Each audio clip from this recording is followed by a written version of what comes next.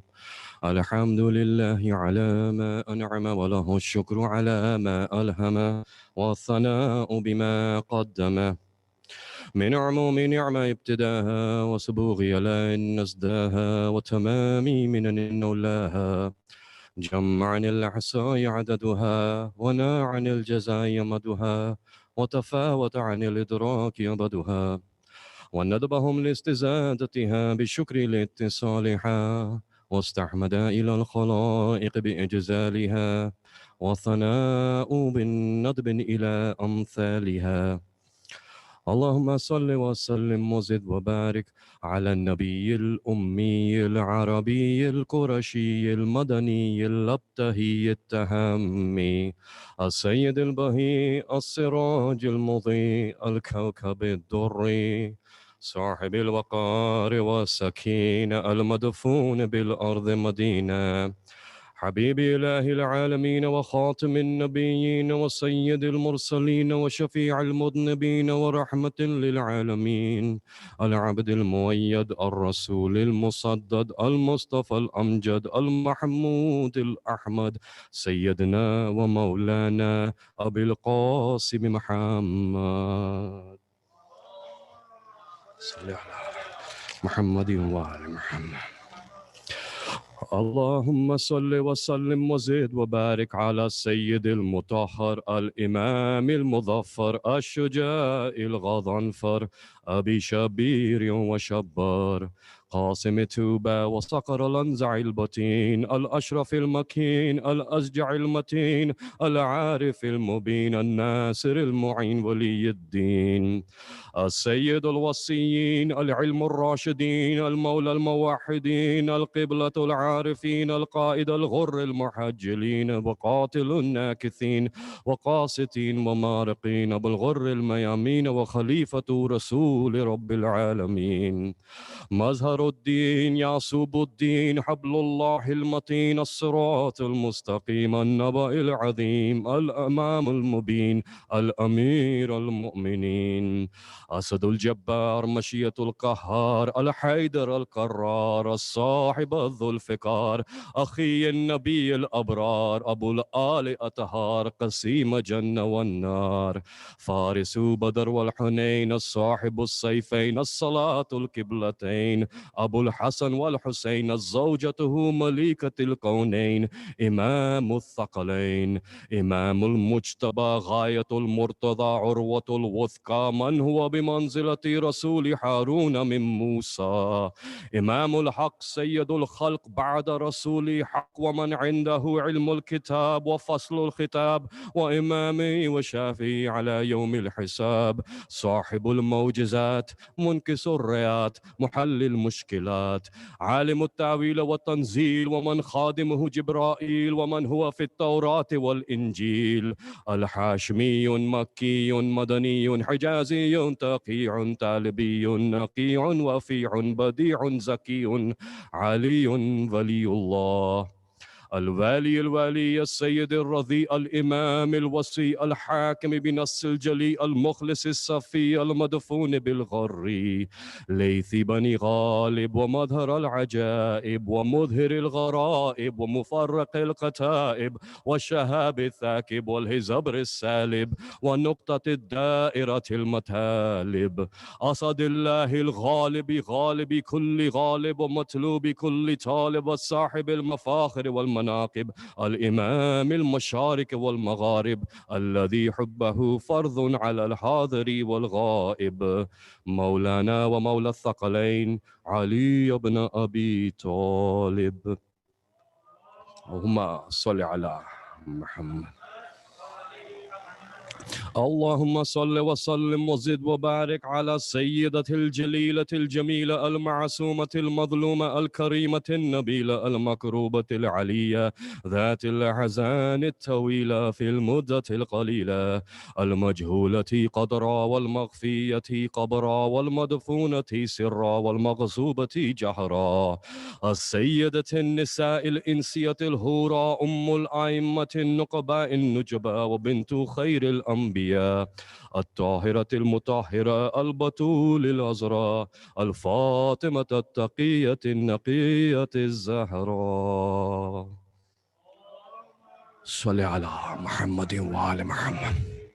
اللهم صل وسلم وزد وبارك على صاحب الدعوة النبوية والسولة الحيدرية والعصمة الفاطمية والحلم الحسنية والشجاعة الحسينية والعبادة السجادية والماثر الباقرية والعاثار الجعفرية والعلوم الكاظمية والحجج الرضوية وجود التقوية والنقاوة النقوية والحيبة العسكرية والغيبة إلهية سيدنا ومولانا يا صاحب العصر والزمان محمد وآله. Dear Momineen, Mominat, dear listeners, dear viewers, it is my honor once again to be amongst you in this part of the GTA. It's a special journey when I drive down west towards Kitchener and the sun is shining in my face the whole way. But it's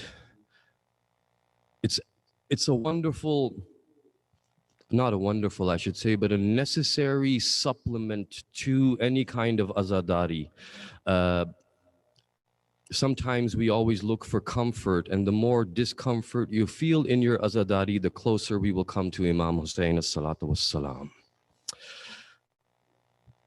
I decided a small little topic before we get into the Masaib. I know that my khutbah is unusually long, and I can't apologize for it. It is just the hamd of Allah and the alqab of the Ma'asumeen. I do find it necessary, though, for me to give me spiritual energy so that I may overcome physical fatigue and address the Mu'mineen and Mu'minat.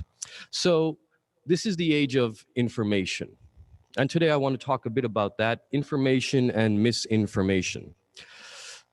In the age of information, it becomes very important that we are able to process that information, but also use it.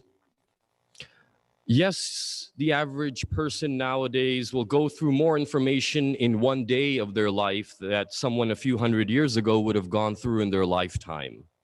If you are on social media for an hour, yes, we may have wasted our time a bit depending on what we were doing, but you probably processed more information than a lot of people would have 500 years ago in their entire lifetime. Do you realize how many kilobytes are passing through your brain every day, every second? You are being bombarded with information from all sides. The young ones who are growing up in this generation, who are in the age of information, will be unaware of how peaceful it was before all of this started, before we had notifications. Notifications are now driving me absolutely insane. One notification after the next. Email notifications, WhatsApp notifications, Facebook notifications, Twitter, and then your text, and then etc., etc. All of these notifications, they are bombarding your mind and causing you undue stress. When I was growing up, and I didn't actually, even when I was growing up, I didn't have a cell phone and there was no notification. It was so simple. If my mom wanted to know where I was, she looked out the window and she knew that at sunset I would be back home. And that was about it. Life was so simple. It's so important for our young ones to realize that in the age of information, there is a little more to information than just kilobytes of knowledge. Hazrat Luqman alayhi salam is a famous prophet. His advice, nasihat that he gave to his children and so on, his community, is often quoted by our Aimma alayhi salam. Imam Jafar al-Sadiq as-salatu was-salamu alayhi, Allahumma salli ala Muhammadin wa ala Muhammad. In Al-Kafi quotes Hazrat Luqman and says that Hazrat Luqman said to his sons, He said, "Oh sons, you should know." And he was saying this, Hazrat Luqman is definitely a long, long time ago. So technology at that time and everything that we have now was not present at all. However, it seems like he's talking for us. And he said, "Oh my sons, you should know that many who have knowledge, scholars, alims, many who have had knowledge have drowned in this life that is a deep ocean." Hazrat Luqman calls life a deep ocean. And he says that many who have had knowledge have drowned in it. He is not saying this in a good and positive sense. He is saying that they got drowned in life. That means they got lost in it, forgot the purpose, what they were doing, what they were there for. They drowned in the ocean of life. Hazrat Luqman gives his children amazing advice on how to float upon the ocean of life. Hazrat Luqman says, "Oh my sons, you should know that your boat should be the taqwa of Allah." So if your boat is the taqwa of Allah, which is considered to be the fear of Allah, however, the fear of Allah is not manifested in your behavior. Someone can act like they fear Allah, but the true test of knowing if someone really fears Allah is to look at the holy messenger, Hazrat Muhammad sallallahu alayhi wa alihi wa sallam. Muhammadin wa ala Muhammad. And to look at his hadith when he looked at Imam Ali salatu wasalam and said, "Ya Ali, hubbuka taqwa wal iman." "O Ali, your hub is taqwa." This means the one who has taqwa, who has fear of Allah, Allah will bestow upon him a gift.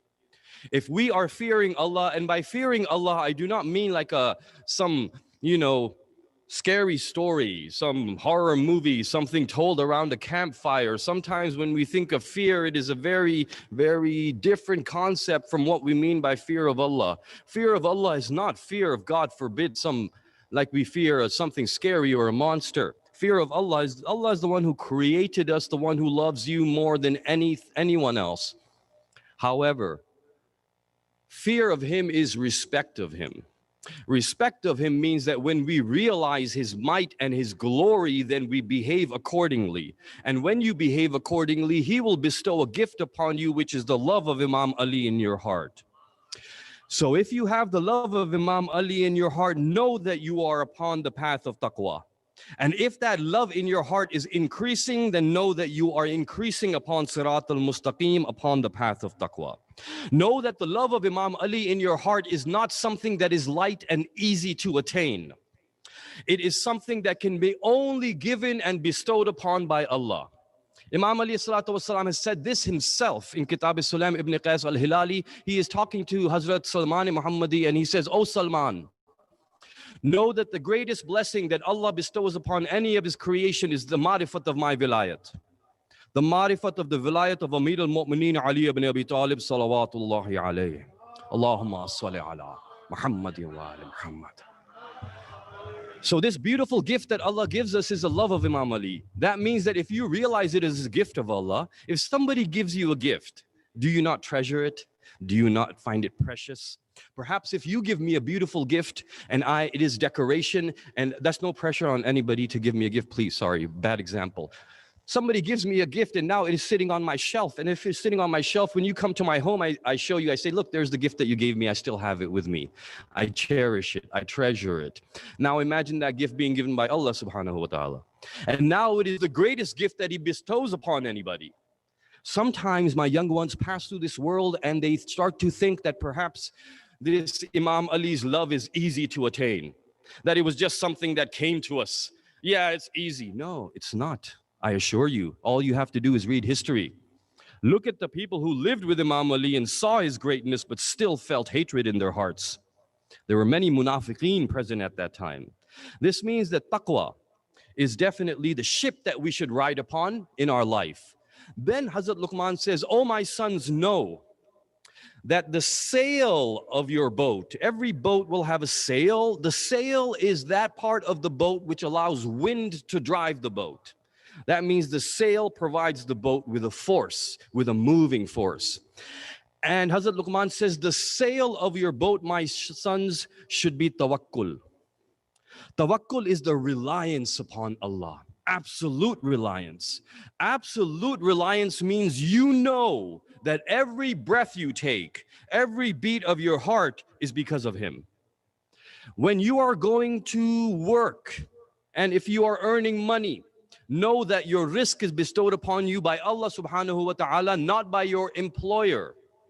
Your employer is the medium and the means and the wasila in that situation, but the bestower is Allah subhanahu wa ta'ala. When we realize this truly, that it was Allah subhanahu wa ta'ala who is giving me food, we will never worry about our risk. That's why Imam Ali as-salatu was-salam said, oh people, do not worry about your risk. Your risk will find you like your death will find you.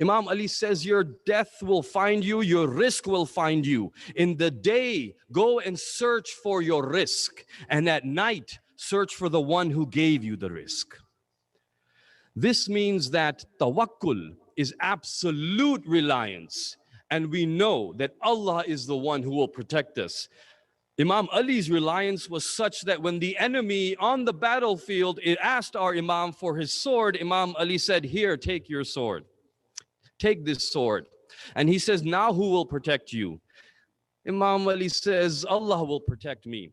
The one that it was protecting him while he had the sword is protecting him when he doesn't have the sword. The one who is giving you risk when there is a job you are going to will be giving you risk if that job is taken away from you.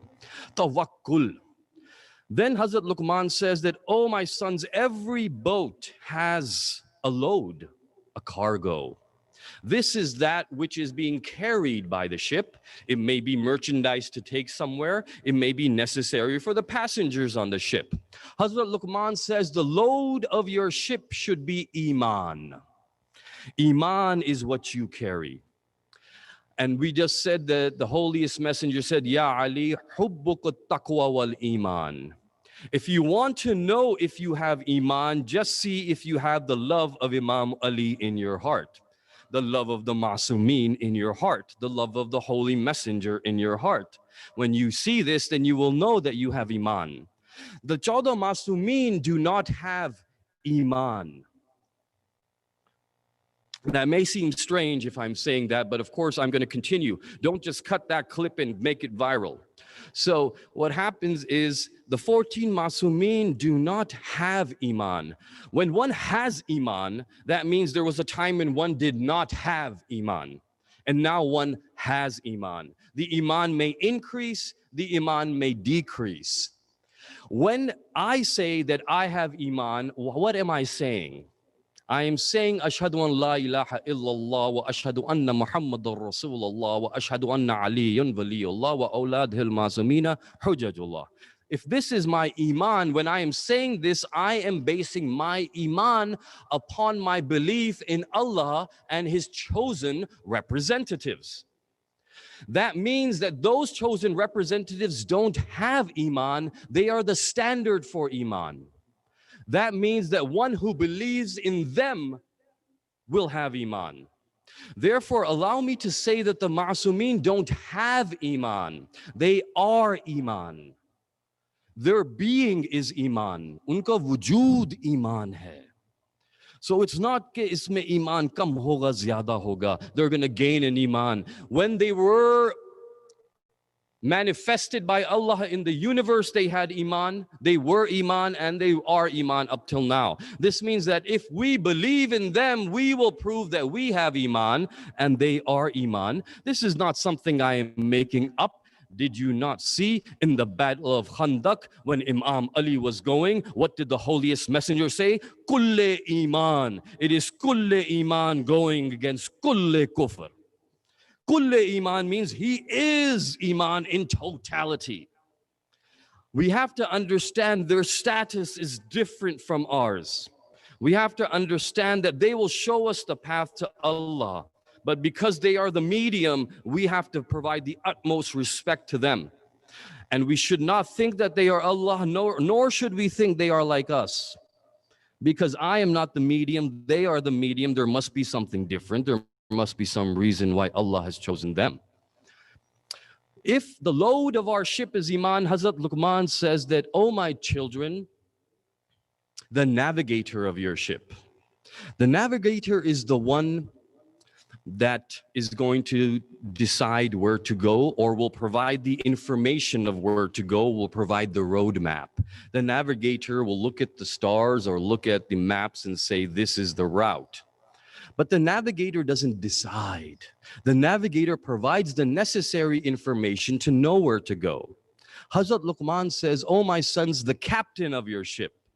Now we come to the captain. The captain of the ship is the one that is guiding the ship, commanding the ship, telling the ship where to go, setting the sail, listening to the navigator, getting the information. That means, who is your navigator? Your navigator is called ilm. Ilm is knowledge, and knowledge is the navigator. But the captain, Hazrat Luqman says, is Aqeel. I want to talk a little bit about Aqeel, because Aqeel is that one amazing creation that Allah did fakhr upon. Hazrat Luqman says that the captain is Aqeel, the navigator is ilm, and the passenger of your ship is sabr, patience. We must go through life with patience, upon the boat of taqwa, carried by tawakkul, listening to ilm, following Aqeel. This is the formula of success that Hazrat Luqman gave, and our Aimma passed it on to us. Al-Aql is that thing which Allah, after creating it in Al-Kafi, do you know that Babul Aql? Al-Kafi is a very important book, a famous book. Everyone has heard of Al-Kafi. And Shaykh Qulani has put together a hadith in Al-Kafi, and it is one of our most reliable tradition books. And in Al-Kafi, the first chapter is on what? Because the first chapter of a religious book would be maybe upon God, Tawheed, but not Al-Kafi. Al-Kafi's first chapter is Aql.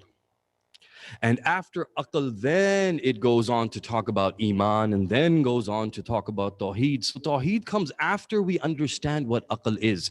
In this day of misinformation, my young ones, know that you will see many people with knowledge.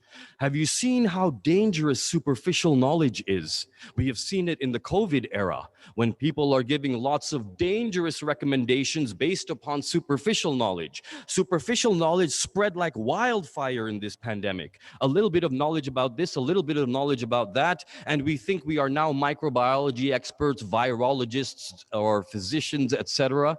This is a very dangerous era you are in, my young ones, and know that intellect will guide you. Al-Aql is that creation. It's a creation of Allah, Aql. And Aql is that creation which Allah created, and then He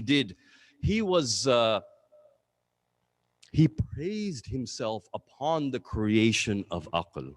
Hazrat Adam has been created.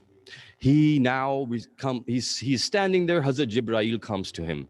Hazrat Jibreel comes with three entities. One is Aql, one is Deen, one is Haya. Aql is intellect, reasoning.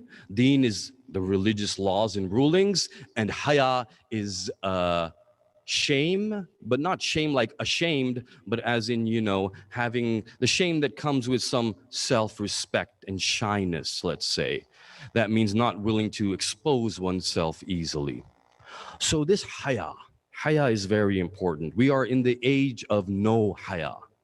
The Haya has gone out of the planet, and it's very important, my young ones, when you look around at the lack of Haya around you, to realize this is not Allah's plan. This is Iblis's plan. When we see the lack of Haya, yes, it can attract us. We may be desired towards it. There is a test, there is an exam here, and you have to refuse it. However, know that this is the plan of Iblis. Hazrat Adam is told by Hazrat Jibreel, oh Jibreel, Hazrat Jibreel says to Hazrat Adam, oh Adam, choose one of these three. Allah has said for you to choose one of these three. Which one would you like to choose? Now, it's an interesting choice, because this is going to determine a lot.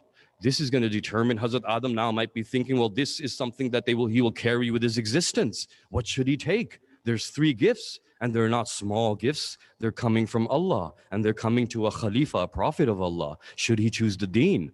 He's a prophet of Allah. Why would he not choose deen? It would make perfect sense to choose deen. He is going to come to the earth and he is going to teach the deen to the people, do the tabligh of the deen. Deen is very important. He should choose haya as well. Haya is very important. But no, what does he choose? He chooses aql. When he chooses aql, aql is now given to Hazrat Adam.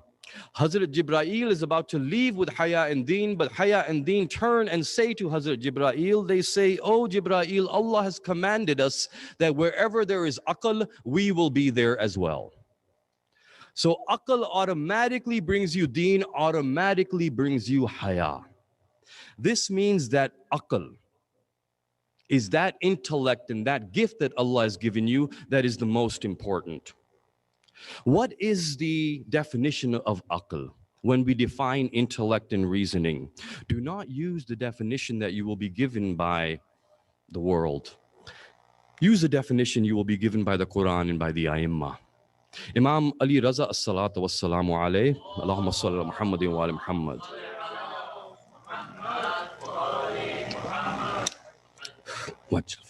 Is in a debate with 300 scholars in the darbar of Ma'mun, and what happens is we see 300 scholars debating with our Imam, and they are debating on the definition of aql.